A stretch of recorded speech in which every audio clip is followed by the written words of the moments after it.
And now we turn to the analysis of Shields and Brooks. That is syndicated columnist Mark Shields and New York Times columnist David Brooks. Hello to both of you. So we are trying to work our way through a conversation with each one of these candidates. Mark, there are now, as we said, 23 of them. We talked to Eric Swalwell tonight, Kirsten Gillibrand last night. I'm not going to say they're one-issue candidates, but they are. In his case, you heard him talk about gun control. Kirsten Gillibrand emphasizing women's issues. What are you hearing from them? Is it smart for them to seize on one issue or not? Well, we'll find out on whether it is. It just strikes me that abortion as an issue has been. What she's talking that's about. where Kirsten Gillibrand is probably most prominently identified, is an issue where those who seek serious and large change find themselves on the political defensive. And I think it's fair to say that it's hard to imagine anybody running a winning national campaign on enlarging and making statutory abortion legal in all circumstances, or, for that matter, a Democratic Party which is essentially unwelcoming to those people who are have reservations, who are pro-life, but agree on every other issue. I mean, it would essentially read that Bob Casey, in his fifth term from Pennsylvania, the United States Senator, would not be welcome and not receive party backing, basically. What's coming through to you? Yeah, when I look at a lot of these candidates, I'm first struck by how the self-esteem movement was actually very effective. When I look at the presidency, I've interviewed a lot of presidents since Reagan, really, and the one thing I come away with after every single interview is, I could never do that job. Like, it's a really hard job. And Eisenhower, if I were Eisenhower, I'd think, yeah, I could do that. I've run a war. Franklin Roosevelt was governor of New York. Ronald Reagan was governor of California. George H.W. Bush had served in every position almost imaginable. But why these people think they could be president of the United States is a little mystifying to me, but maybe they're right. The second thing I look for is a unique selling proposition, like an actual route to the White House, why you're called to run, not why it's not just about you getting a little more famous, but why there's been some call on you to run. And for Elizabeth Warren, I can see it. She's got a set of policies and plans that are sort of unique. That's a unique selling proposition. Biden's got broad experience. Bernie Sanders has an outlook. With a lot of the candidates, a lot of the 23, I don't quite see a unique selling proposition or politically even a route to victory. Well, I don't argue with that. I mean, I just say the uneasy consensus on abortion in this country seems to me be in favor of the status quo.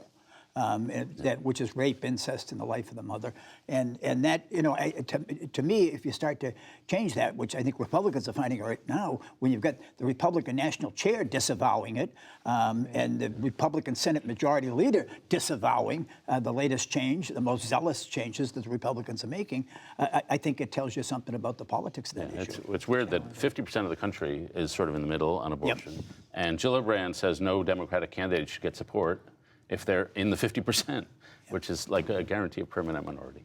All right, well, let's talk about this, something that's consumed us for the last couple of days, and that is what was a fight, a battle between the president and Democrats in the Congress over subpoenas and documents and so forth has turned into this very personal feud, Mark, between Speaker Pelosi and President Trump. And here is just a little bit of what the two of them have been saying about each other over the last 2 days. Okay. We believe that the President of the United States is engaged in a cover-up. I don't do cover-ups. I'm the most transparent president probably in the history of this country. So get these phony investigations over with. I pray for the President of the United States. I wish that his family or his administration or his staff would have an intervention for the good of the country. The White House is just crying out for impeachment. That's why he flipped yesterday. I'm an extremely stable genius. She's a mess. Look, let's face it. Crazy Nancy. I tell you what, I've been watching her, and I have been watching her for a long period of time. She's not the same person. She's lost it. I think Nancy Pelosi is not helping this country. So, Mark, it's gotten very personal. It has gotten very personal, particularly on the president's part. And it just struck me when Nancy Pelosi used the term intervention.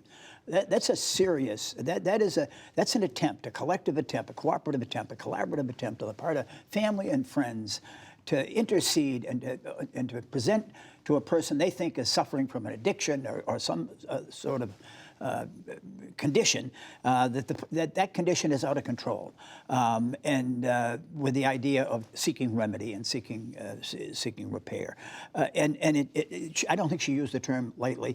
And I'd add to that, when you get General James Mattis, who has been totally silent Former Defense Defense Secretary, he left, and he now is cautioning this president on Iran. He's cautioning the United States on the use of military power, and arguing that diplomacy is important. When you get the former Secretary of Defense, whom the president upbraided and insulted, Rex Tillerson, going to the Congress and really raising serious questions about the president. He testified this week. Testified that the president was unprepared, ill-prepared for the summit in Hamburg with Mr. Putin, and left the United States at a disadvantage.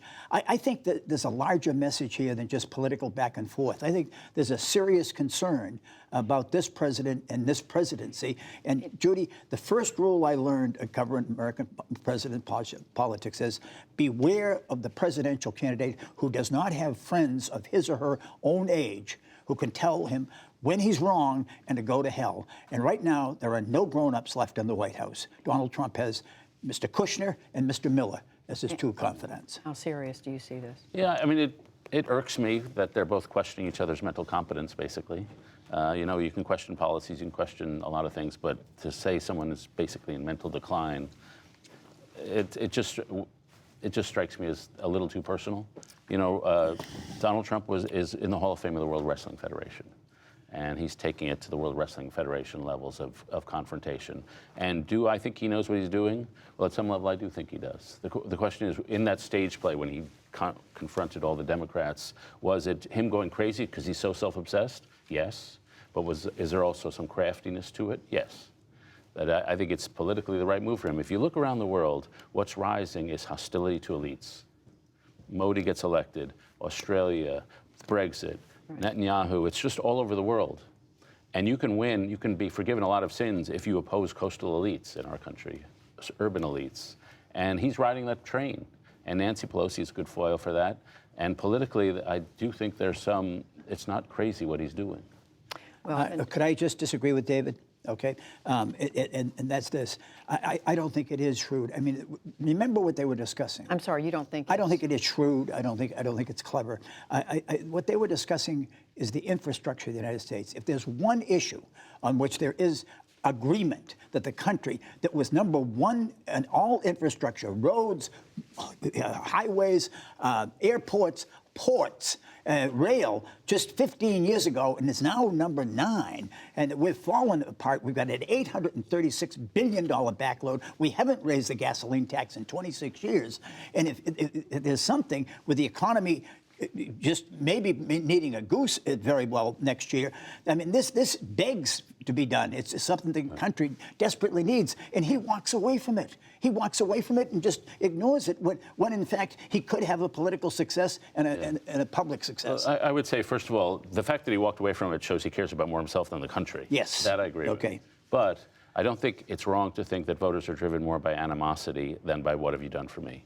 If you can whip up animosities in this climate, or at least among some voters, then you've got a route to victory, rather than saying, oh, I did something really good for you, you should be grateful, you should reward me. Those kind of soft and uplifting emotions are a little alien right now from politics. Well, let me just say, speaking of whipping up animosities, I just want to show you just this, again, a short clip. This is something that the president tweeted a version of this. His personal lawyer, Rudy Giuliani, had spread this on Twitter and then pulled it back. This is a doctored and then a real version of Nancy Pelosi speaking this week. I just want to show you a bit of it.